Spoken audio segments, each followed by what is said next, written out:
नमस्कार दोस्तों, स्वागत है आप सभी का इन खबर पर। यूपी जैसे गढ़ में चुनावी हार को भारतीय जनता पार्टी पचा नहीं पा रही है। पार्टी नेतृत्व इसे लेकर बेहद ही गंभीर है। फिलहाल भले सीज फायर की स्थिति दिख रही हो, मगर आने वाले दिनों में बदलाव होना तय है। यह बदलाव संगठन और सरकार दोनों में दिखेंगे। पार्टी सूत्रों की माने तो टीम योगी के कुछ मौजूदा चेहरों में से कईयों की विदाई होनी है। कई मंत्रियों की परफॉर्मेंस में मुख्यमंत्री योगी आदित्यनाथ भी खुश नहीं है। यही नहीं, प्रदेश अध्यक्ष सहित संगठन में निचले स्तर पर भी बदलाव की चर्चा है। हालांकि अभी मौजूदा प्रदेश अध्यक्ष भूपेंद्र चौधरी को ही पार्टी ने काम करने को कहा है। चुनावी नतीजों के बाद से भाजपा के अंतःपुर में सियासी पारा चढ़ा हुआ है। मौका पाकर तमाम पार्टी जनों ने नसीहतों की छड़ी लगा दी है। कई अपनी खुन्नस भी इस बहाने निकाल रहे हैं। कोई संगठन को कोस रहा है तो कोई सरकार को। उधर भाजपा की प्रदेश कार्य समिति की बैठक के बाद से राजनीतिक हलचलें और भी बढ़ गई हैं। माहौल खराब होता देख केंद्रीय नेतृत्व ने यूपी के नेताओं को समझा दिया है कि कहीं कोई विवाद की स्थिति नहीं बननी चाहिए। बेवजह की बयानबाजी भी बंद होनी चाहिए।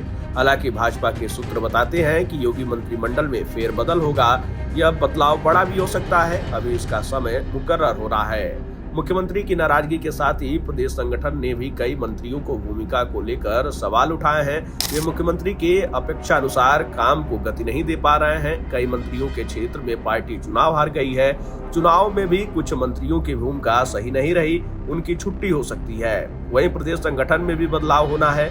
चर्चा तो ये भी है कि मौजूदा प्रदेश अध्यक्ष फिर सरकार का हिस्सा भी हो सकते हैं। हालांकि हार की नैतिक जिम्मेदारी लेते हुए पूर्व में उनके द्वारा की गई इस्तीफे की पेशकश को अभी नेतृत्व ने स्वीकार नहीं किया था। फिलहाल प्रदेश सरकार विधानसभा के मानसून सत्र की तैयारी में जुटी है। इसके साथ ही 10 सीटों पर होने वाले उपचुनाव की तैयारी भी जोर शोर से चल रही है। दरअसल रविवार को हुई भाजपा कार्य समिति की बैठक के बाद भाजपा में अचानक हलचल बढ़ गई।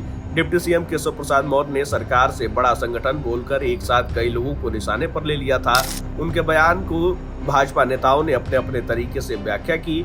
इसी बीच केशव प्रसाद मौर्य भाजपा अध्यक्ष जेपी नड्डा से मिलने दिल्ली भी पहुंच गए। उनके पीछे पीछे भाजपा प्रदेश अध्यक्ष भूपेंद्र चौधरी न सिर्फ नड्डा से मिले बल्कि प्रधानमंत्री नरेंद्र मोदी और गृह मंत्री अमित शाह से भी मुलाकात की। 2 दिनों के अंदर हुई इन मुलाकातों ने कई तरीके की अटकलों को जन्म दे दिया।